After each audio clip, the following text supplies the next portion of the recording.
or down? I think down. Okay. And it should, once it says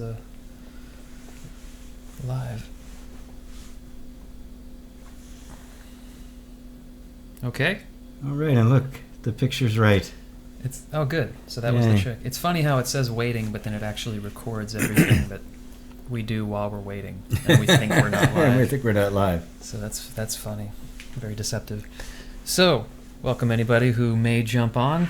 If you do, if you happen to see us here, we're just answering a question or two that have come in. It's more fun to do them this way when it's possible. Yeah. No event or anything was scheduled, so Right. we're just we just kind of decided to do this spontaneously rather than record it and put it up as a video. So, and it's a little bit confusing because that's like 5 seconds behind. Yeah, exactly. So I can't look at the screen and go, what the heck are we doing? But So. that said, if you do happen to stop in here, feel free to put something in the chat box, and we can talk about it. Yeah, happy to answer questions. That's what we're here for. It's always fun to do that, especially when it's on the spur of the moment. You know, you can prove that we haven't had a chance to prepare. And That's right. Put you in the hot seat. Yeah, it's not one of those formal presentations with the background and Right. stuff, with the green screen and the whole deal. So, a question that's shown up in a few different contexts. It's shown up within the community we have of people who have been through one or more courses, our kind of private group like that. It's also something that we've gotten in on email from those who are mostly just familiar with GP from his YouTube videos and different practices he have. The main one being inner reconciliation, which is the term for kind of the codification of everything you've done over the last many years of doing inner work and teaching. 120, I think, Yeah, at this point. exactly. So it's a good distillation of all of that into kind of a formalized process. And a question that often comes up in these contexts is, what do I do? Let's frame it really generally for somebody what do I do if I don't know what it is that's bothering me? If I don't know what the conflict is, if I don't know even what the essence of this feeling I'm feeling is, if it's distress or anxiety, if I don't even know what's causing it, or if I've followed some of your stuff and I'm doing some of the inquiry, which is to kind of ask questions and feel into what might be going on, and hey, I'm just not getting a response. I don't know. I have no mental clear context for what's happening, for why, to use an inner reconciliation terminology, my whole system feels like it's in defensive mode, which anybody can relate to whether they've heard you talk about it or not, which is just simply that on high alert, not free-flowing, not open, a sense of I need to be on edge even though you're just sitting in Starbucks. There's no bears chasing you. There's no bears chasing you, yeah. But you feel that sense, and I don't know why, and I don't know what's causing it. Well, and in some of them, there's a little intensity behind it. How can I possibly deal with it? How can I possibly become free of it if I don't know what it is? Right. There's like some real powerful energy behind it. I got to understand it in order to be able to get rid of it. So, continue on. Well, that's the essence of the question. So, did you want me to? Sure, go ahead. Okay. You go first. You go Sure. first this time. Well, the good and bad news is that you absolutely don't have to know anything about it. Yeah.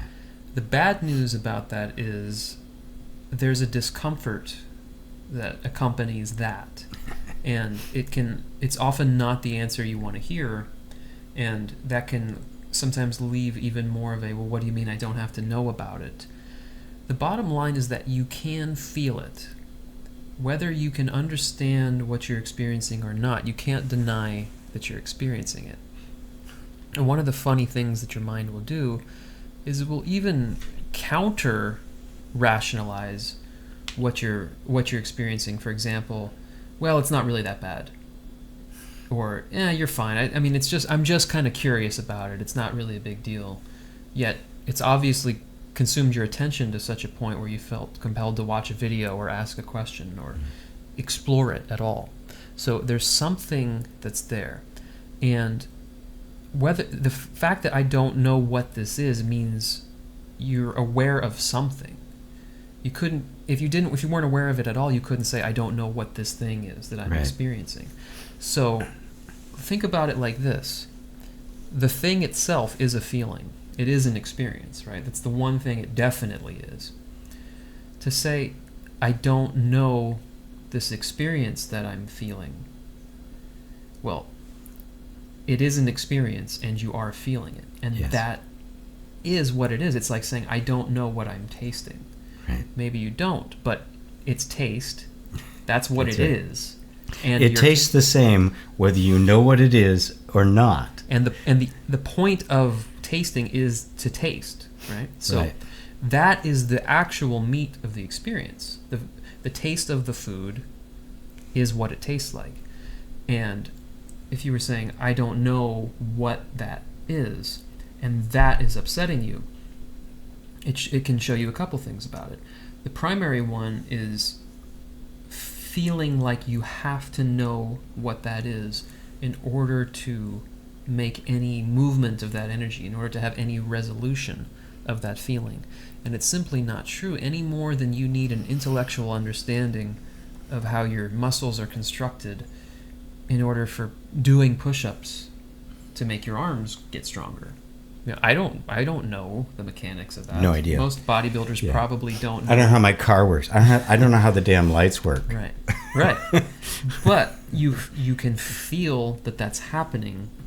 You can feel if you're doing it poorly in such a way that you're hurting yourself. Yep. You can feel if you're doing it all without reading a scientific book about your arms, all without understanding the mechanisms of push-ups and all of that, all of the specific technical stuff behind it. So similar with emotional things you're experiencing, you don't need to understand the technical aspects or the specifics or the origins or why this is here or what to call it in order for the experience, the process that helps process emotion, that helps bring liberation, that helps bring possible clarity, but more important, resolution, is not dependent on knowledge. It's not dependent on labeling. In fact, labeling and description are actually ways of buffering feeling. And they make it worse. Mm-hmm. And they can actually make it worse. If you have a feeling, if there was no editorializing on the feeling, if there was no story, if there was nothing in your mind got triggered to say, oh my God, I've had this before, this is a real problem, this is a big deal. If that never happened and there was just a feeling, it might be uncomfortable, but the feeling could only last for a certain amount of time. Nothing lasts forever in your inner world. Nothing just kind of disappears. Hangs around forever. It comes and it goes. But our thoughts about it, our presumptions about it, our fears that triggers because of what we think it is, actually makes it worse. It kind of whips the whole thing into a frenzy, so that it can become. You can get this spiral of intensity around something that in fact is just a feeling passing through. So knowing what it is for real is a direct experience of the energy itself revealing itself to you. Right? And now you taste the orange. It's the taste that matters, not the word orange or the fact that you can, or the color or anything. It's the taste. The direct experience of it, as Evan was saying, and the direct experience of the feeling, if you're willing to be there without any overhead whatsoever, gives permission to your inner world to basically resolve it itself. Your body... the nervous system created the defensive posture in the first place. So if it created it, it's the one that has to uncreate it. If it's in a state of alertness where it's expecting something bad to happen, you're not going to be able to convince it that nothing bad can happen. But if you provide it a space in which it can actually explore the territory safely itself, it will determine for itself that there's no bear chasing it. At which point, that feeling, that reactive pattern begins to dissolve. And that's through direct experience, seeing it for yourself. And whenever you're asking, why don't I need to understand, it really behind that is a desire that if I understand it, then I'll be able to get rid of it, which is exactly the opposite of what you have to do. The exact opposite. In reconciliation, we're forever just taking away what we think it is. We're forever peeling back the opinions, the stories we have about it, to actually feel it directly. And that may sound strange to people. Well, I'm not going to understand it. No, you're not. You may never even know the event that caused the thing to happen in the first place. Mm-hmm. But you don't care. You simply want resolution. You want emotional freedom. Right? You want to feel free and peaceful. You don't care how that comes about. And the only way to do that is go directly to the part of you that's distressed. And if you do that and you're really present with it, the rest will really take care of itself. That's the magic of it. Mm-hmm. I mean, that's why I got so excited about this when I began to see how it really worked. It's magic. It is the natural way in which your energy system functions. And, it's not like it's a great, huge revelation. They've known about this in Asian medicine forever, right? And it's embodied in martial arts. It's embodied in acupuncture. It's embodied in feng shui, in qigong, and all of these practices to work with the natural way energy behaves. And if you work with the natural way energy behaves and provide it an environment where it can be its natural self, it finds harmony. Mm-hmm. It just does it. It's really amazing. I always example it when the water comes out of the mountain, it doesn't need a GPS to find the ocean. It knows exactly where to go. I don't need to guide it. Right. And I think one of the things that's really important about that is it's important to at least be open to the possibility that this can happen without your knowledge, because most of the other things you do in your life and the way we interact with the world, we don't conceptualize them that way, and we're used to working with systems and things that basically require us to be able to repeat things based on understanding. Right. Look at most of the things you do. I need to some degree understand how to set up this computer here to do this thing. I want to know what that is and what it's called so that I can click on that thing that says start now, and it's based on a certain amount of labeling. All technology is like that. Yeah, that's the nature of technology. It's based on labeling, and a lot of skills in your life are based on, I know what that is, I know to press that button at that time and to do that thing. And so we get very accustomed to that's what it is to be doing inner work, to be doing work. Right? So when you hear inner work or working with your emotions, it's very natural to want to take the exact same kind of conceptual approach. In fact, you absolutely will at the beginning. Yes. And that is what drives this sense of, I don't understand it.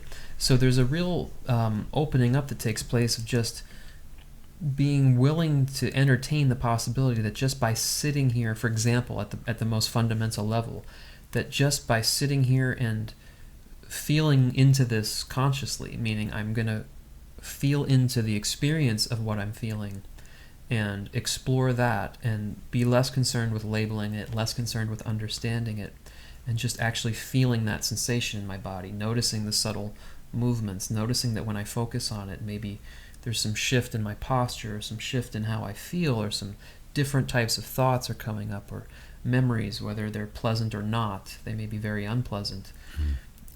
To open up to the idea that simply doing that is actually accomplishing something. You're actually doing something. I think that's a big key to all of this. It is huge. I mean, the psychotherapy originated with the model that you first talked about. It was just kind of studied. It was very, okay, if this is happening, then we have this diagnosis and we have this treatment for it. It was very, very heady, and it was brilliant, but it didn't work. I mean, talk therapy, for all of its virtues and for all of the understanding it brings for the functioning of the mind, isn't very effective therapeutically. Whereas the energy healing and the techniques which deal more specifically with the body and do. And that's simply because these energetic patterns are much more physical. They're much more part of the nervous system than they are a part of the mind. And so you could try it out for yourself. the next time you have some kind of an uncomfortable feeling and there's that impulse, what's wrong with it? What's this going on? And you feel that motivation that you want to somehow get rid of it, just put it aside for a second and turn your attention towards the discomfort and just watch what happens. Become interested like a scientist would, right? Watch what happens. What does it do when it gets my attention? And you'll notice there's the habit of wanting to fix it or make it go away or transcend it or whatever, so that you don't have to feel it. But if you just, okay, well, that's there too, but I'm going to just let my attention be there and watch. Just watch for yourself. It'll change. It'll get intense. It'll get less intense. It'll move in the body. And suddenly you go, wow, it'll start becoming interesting, because your attention is very, very powerful. And we're constantly trying to take our attention away from it. You know what it's like if you're having a conversation with somebody and they're like checking their phone or just kind of looking around, they're not engaged with you, and it's kind of irritating, right? It's like, well, you're not really you're not really communicating. But if somebody's there and they're really engaged and they're listening to you and you can feel that connection, something happens inside of you. Magic happens. Conversations can go on for hours. There's a deep intimacy and repartee that happens.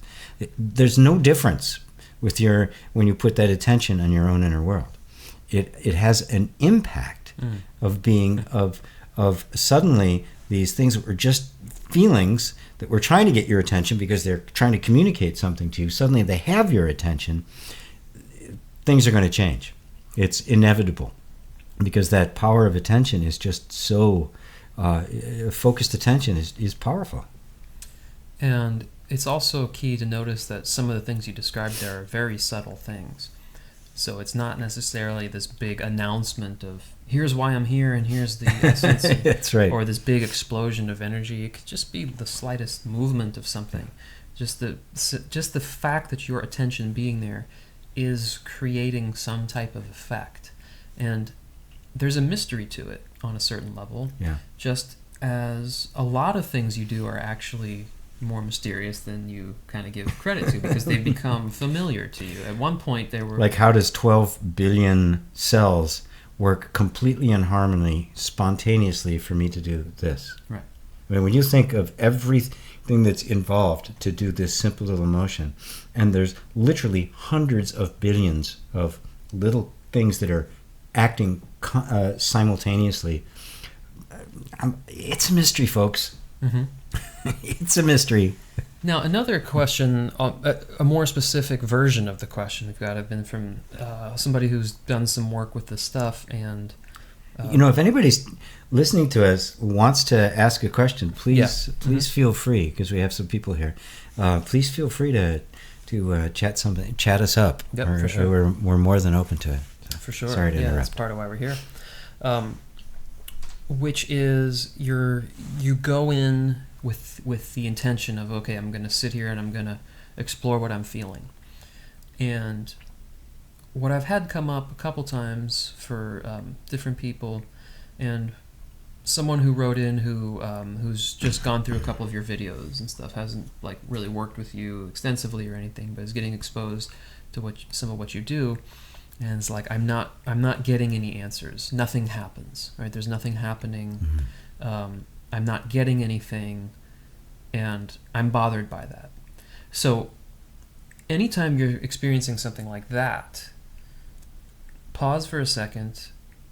A lot is actually going on there.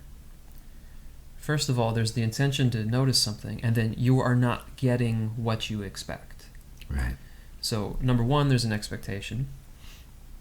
Number two, the experience of blankness, or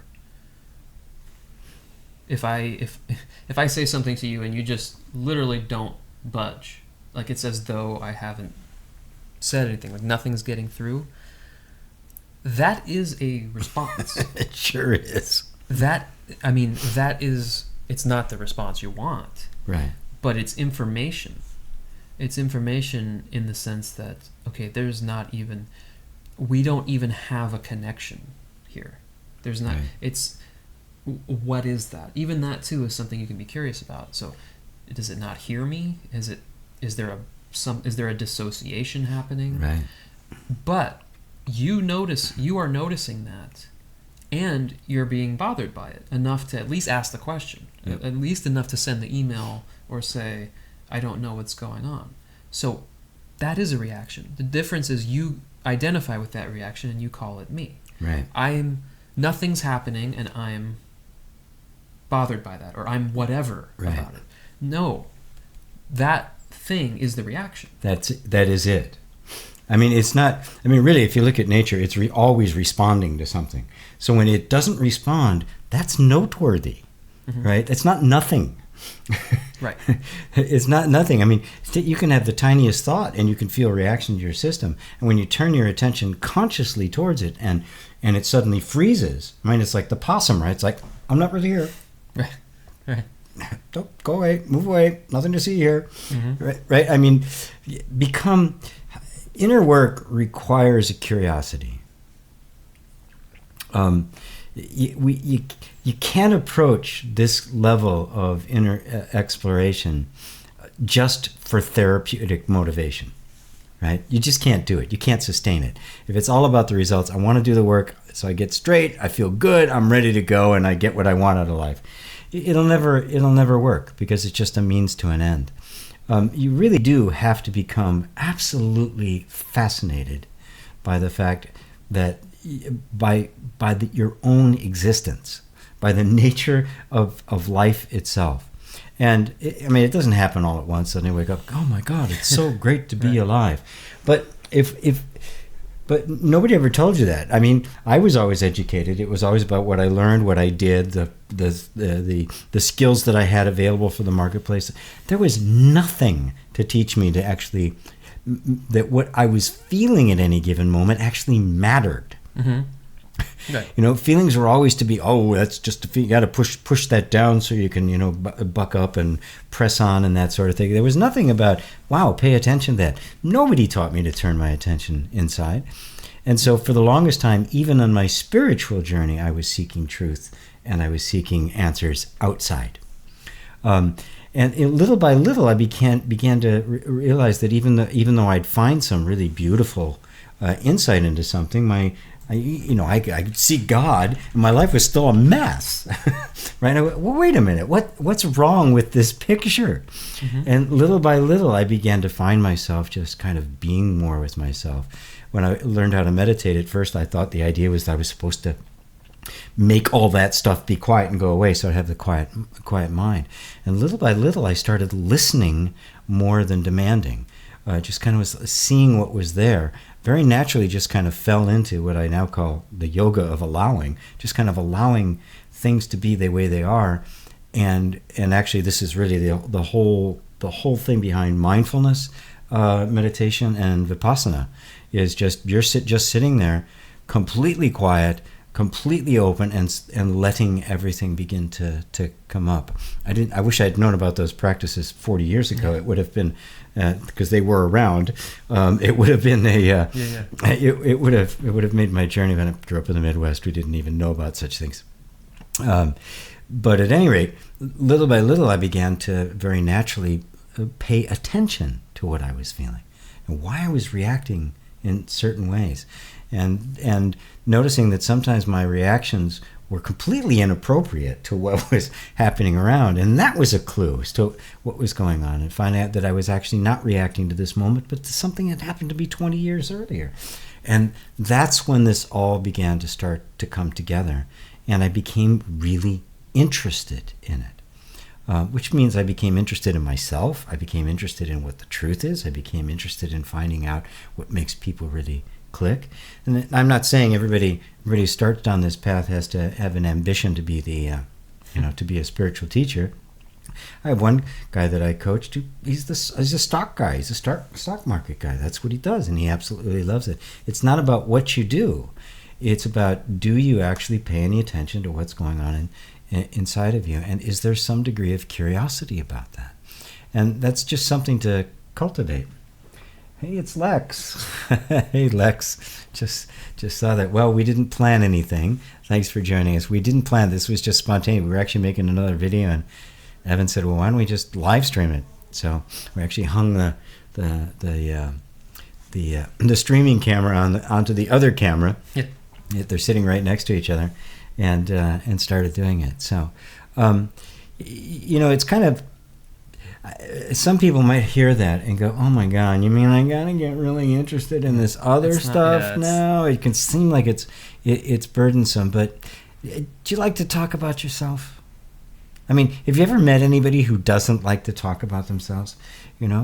I mean, if you study any of these courses about how to meet somebody of the opposite sex or whatever sex you happen to be interested in, and ask them questions that get them to talk about themselves. I mean, in relationships, if you have a relationship and something's gone bad, what do? You ask the other person how they feel, right? And you let them talk, and you don't judge how they judge it. You just kind of, I mean, by taking care of ourselves means the inner curiosity is simply the same level of attention you'd give that you would want somebody else to give you, right? You just give a little bit to yourself. Do we have a question? It's Ariana, the woman that you wrote. Ariana. I don't know if she got your message, or I don't know if she did or not. I tried to reach out to her, actually. The EFT maven in Brazil. Hey, Ariana, so glad you could join us. Let us know how to reach you, because the only thing I think we found was Facebook. Right? Yeah. Let us know how to reach you, because I was just really impressed with what you've done with EFT down, and I love Brazil. I've been there a couple of times. So at any rate, so I don't want that to sound burdensome. It's just like, do you like to talk about it? You like it when you get people's attention? Of course you do, right? Your inner world's no different. The fact is, you don't give yourself much attention. You want other people to give it, but you don't give it to yourself. You don't actually spend enough time with yourself to go, God, I like this, I don't like this, Even when you're bored, right? Instead of picking up the phone to see what's happening or checking Facebook, just kind of sit into that feeling, that uncomfortable feeling of being bored, and you go, what is it that I'm actually craving in this moment? Do I really want to just distract myself by checking what's going on Facebook? Or am I really wanting something here that I'm not getting? Big questions, and very simple. I give it a little 5 minutes. Give it 5 minutes before you go check Facebook, right? Mm-hmm. Or go to Netflix, or whatever it is you're going to do. Just put it off for a second and just find out, okay, what's happening, and just feel something. Just see what you happen to be feeling. I've never had the experience of working with somebody who said, well, I'm not feeling anything. Within a very short time, get them to feel plenty, right? It's just kind of getting over that little hump of really wanting to hear, right? Just like if you're having a conversation and somebody asks you a question, they really don't care what the answer is. There's not a lot of enthusiasm in your response, because they're not really paying attention. They asked you because they thought they had to, right? I mean, it's really no different. It's a relationship with your with your inner world. I'm going on and on about it, so. Yeah, well, I mean, it's significant in that, going back to the original questioner, which is I'm not feeling anything. Like you said, you take notice in that, and I think I responded to them with that, and it's like, well, what's there to be curious about if nothing's happening? But I think that was covered in the sense of, yep, it was. So why is it not interesting? Why this wouldn't be speaking to you? When you really start to shift to thinking of this as a relationship, right? A relationship is not, what are the right things to say to make this person do what I want? That's how a lot of people relate to other people, but it's not very satisfying for either person ultimately. No. It's like, what have you done for me lately? But if you think about how we often talk and communicate to ourselves, even some of the things how we interpret some of the things we read, it's like, well, okay, what do I need to tell myself so that I can be great, or that I can do what I pictured, because I'm not happy with what I am. So what do I need to do to make this thing all work? What's the magic formula that I'm going to be able to do? What visualization or affirmation can I do? And they're really just trying to force the issue. And there's nothing wrong with visualizations. I actually designed one called teleporting. It's in my in a reconciliation class.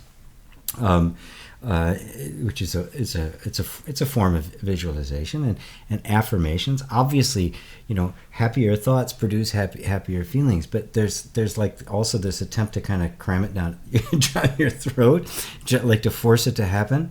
Because you do an affirmation, you feel a sense of inner resistance, right? I mean, really, think about it. Imagine something that you want, that you really want, be really exciting to have, and you feel a tension about it, a sense of resistance to it. Now, why? I mean, really, why something that you want actually some part of you is going, oh, no, we can't. Really, think about that. It makes no sense. Why in the world something like, even something that it's going to make your life better, because I don't know anybody who wakes up in the morning thinking about how they can make their life worse. It's always something better, and something inside resists it. That's interesting, right? I mean, why aren't you just, yeah, that's really cool, and totally for it? Why would there be an inner conflict at all? We don't ever give that any thought. Right? That's the time you go, wait a minute, why is something like that here? And now suddenly your attention is there. Rather than, I got to get rid of this feeling so I can get what I want, it's like, why is this here? What is there? And if you really do that, and you actually work through, and you satisfy the objection of this part of you, whatever it happens to be, suddenly there's no objection anymore. There is no resistance to the thing you're pursuing. And two things will happen. One of two things will happen. One is what you're actually desiring will change because it was actually more of an expression of the conflict, or you'll get it. The thing will happen because there's nothing internally within you that resists it. So, I really it's kind of getting back to a question. We did a video about another one about somebody who just wanted the easy 3 steps to follow to get whatever you want. I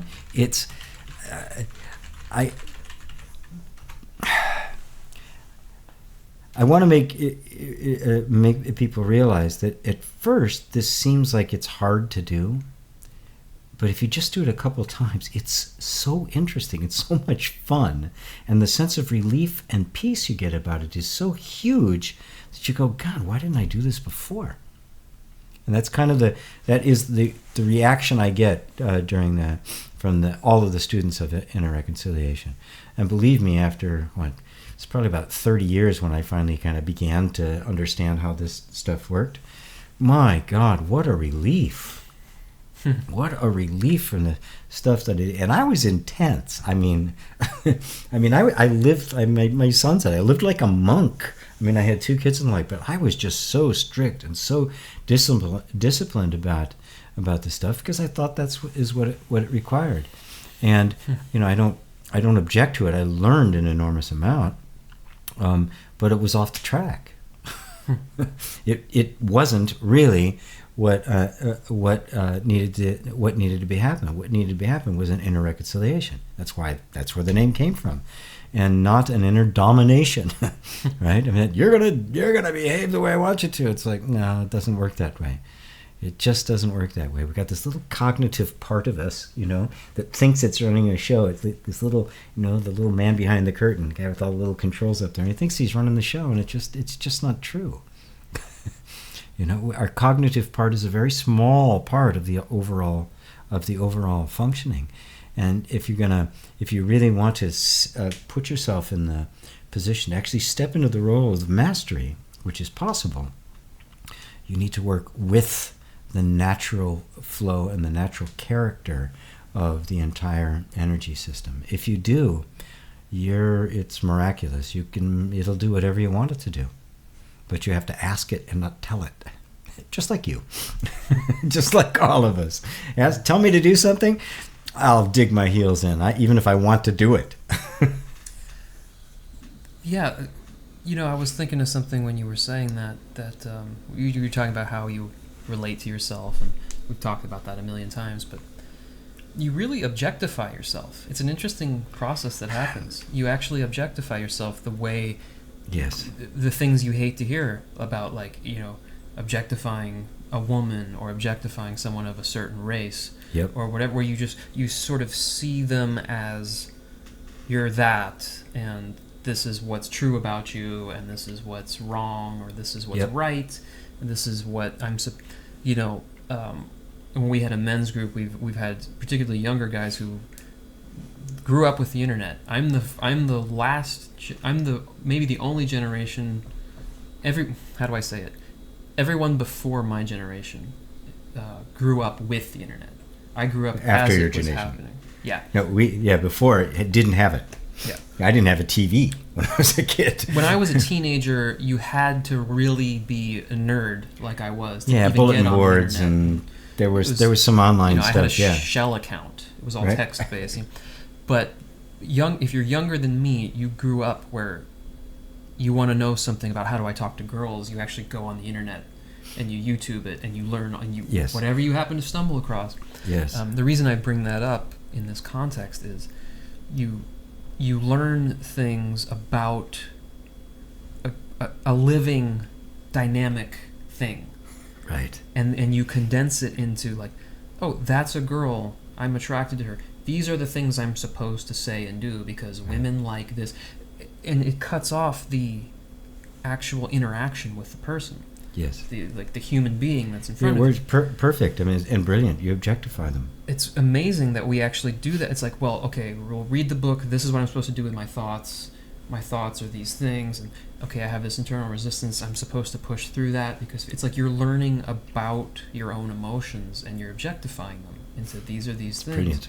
And you're doing that. It's kind of crazy, but you have objectified yourself in that moment. You are a bunch of processes and thoughts that I'm gonna make you write an ebook about that. That's just such a brilliant insight. this other thing that is me is supposed to go in and fix these thing. Thoughts and emotions. Yes. That I'm going to read books about, not to knock books, but on a way it's kind of crazy if you think about it. Like I'm going to read books to how to like talk to. It's like, well, it is you. It's you. It's the most intimate one. So some of these phrases like being your own best friend or how do I relate to myself, they've turned into these lame cliches, but at the essence it's pretty heavy. It's pretty how heavy. do you, the fact that you even can seemingly relate to your own It's like back in the 50s and 60s when I was growing up,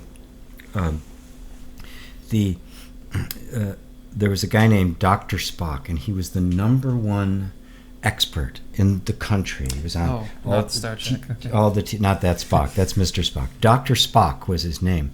Maybe that's where they took the name for the character on Star Trek. He was the #1 authority on maternity and childbirth, right? And everybody was following the Spock man. This is how women should be.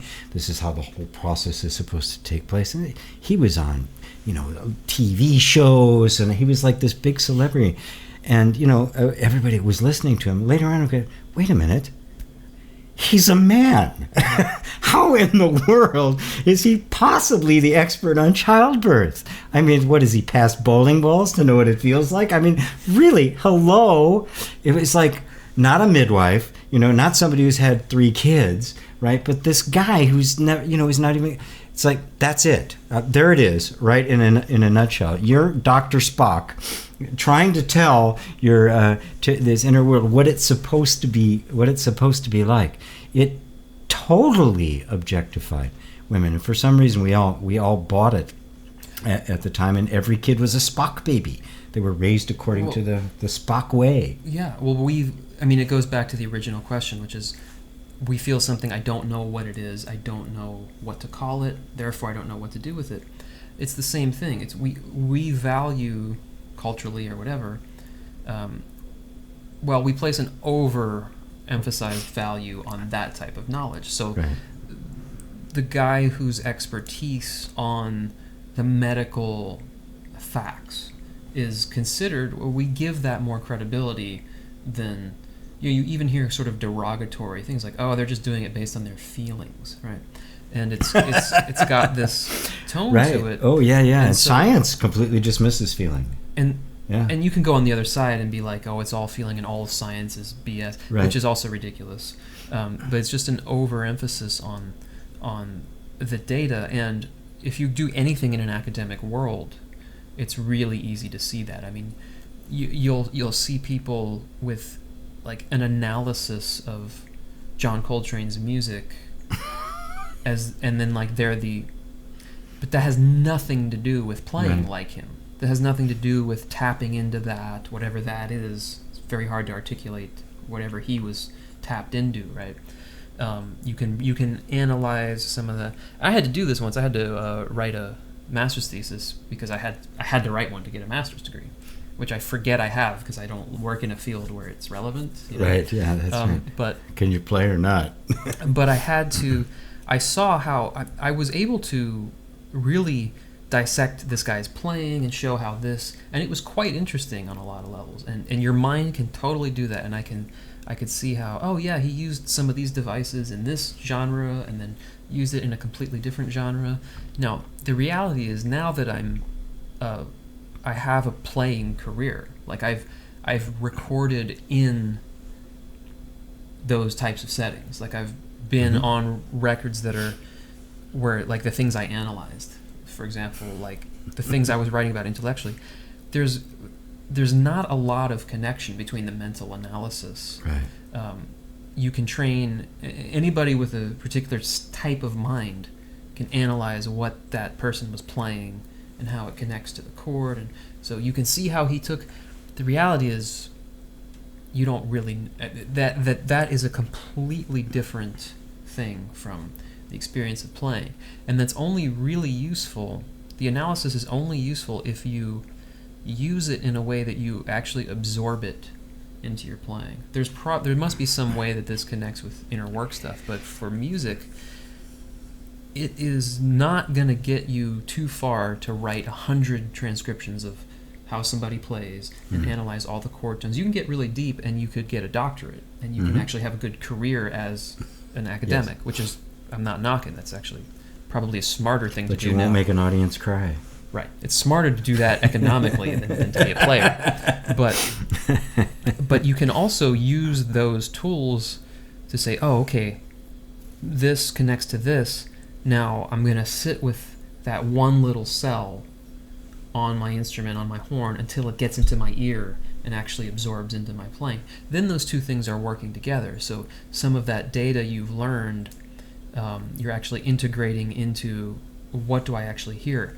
But I know from having done it based on deadlines and stuff, you can just analyze music on the intellectual level and not have it influence your actual playing or your hearing at all. You just because your mind is good at that. It can, and I found things that they're bullshit, but I made them very, very convincing because I had to. Like I know for a fact because I talked to the person I wrote my thesis about. He didn't study any of that. It's just I don't know. He heard it. That's right. I was I studied music as well. I never got a master's degree. I just couldn't deal with school as well as you could. But it was the same kind of thing of actually having to analyze the music. What were they actually doing? Fortunately, I had one particular teacher who showed me the real meaning of it and what to do. So I learned that when I started writing music myself, I learned how to go to someone like a Bach or a Mozart or a Brahms or a Stravinsky. What did they do in this kind of situation? That's just super valuable skill. And it liberated my talent. So we're not knocking understanding, but if you think that understanding is actually going to understanding the technology behind it is actually going to make anything happen, you're wrong. That's taking the knowledge and superimposing it on that which is not a simple system. It's like trying to understand the weather, right? The weather is so complex that you cannot build a model that's going to accurately predict it. You can just it's going to be like around this. That's as close as you can possibly get. When you're talking about your inner world, you're talking about a system that is so vast and so subtle and nuanced and so interconnected that it is unpredictable. But the fact of the matter is, it's you. Mm-hmm. That's the key. It's you. It's not you here in the head and then this here that you have to deal with. That's the objectification. It is you. And it is that unity between the cognitive part and the functioning of life itself becomes less and less, you find that the knowledge is the feeling. That the feeling itself is, like we were talking about before, the taste of the orange is it. It doesn't matter whether you call it an orange or a naranja or whatever. That's it. That is the knowledge of it, right? Then you can use words and symbols and descriptions to describe that. So that's what makes language possible. But the actual experience itself is totally direct. It looks like Ariana said something? Oh, just that she would send us an email. No, there was something else. Yes, yes, that hurts. We objectify life, trying to find the formula. We make it small, life, us, and feelings.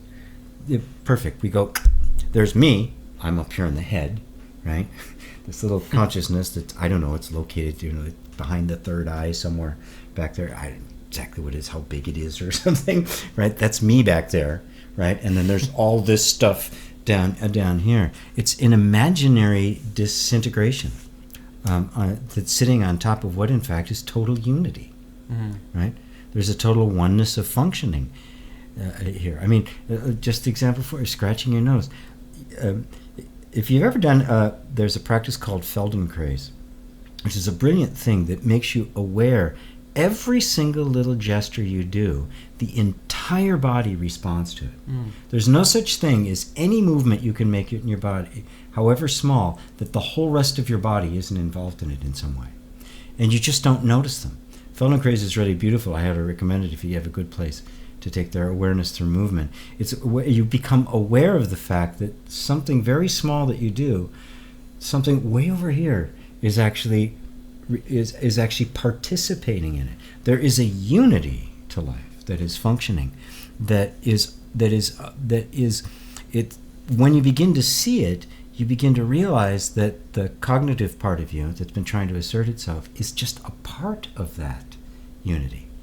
And your whole sense of yourself now gets bigger. You're not locked in your head. You're not locked in this little picture you have of yourself.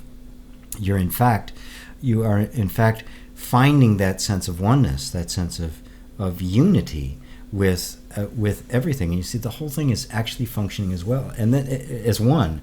And that's really the end of objectification, because there aren't any objects. There's just this one big functioning, and it's inevitable we go from this direction, isn't it? But you really begin to see, with that connection to that, it stops being scary.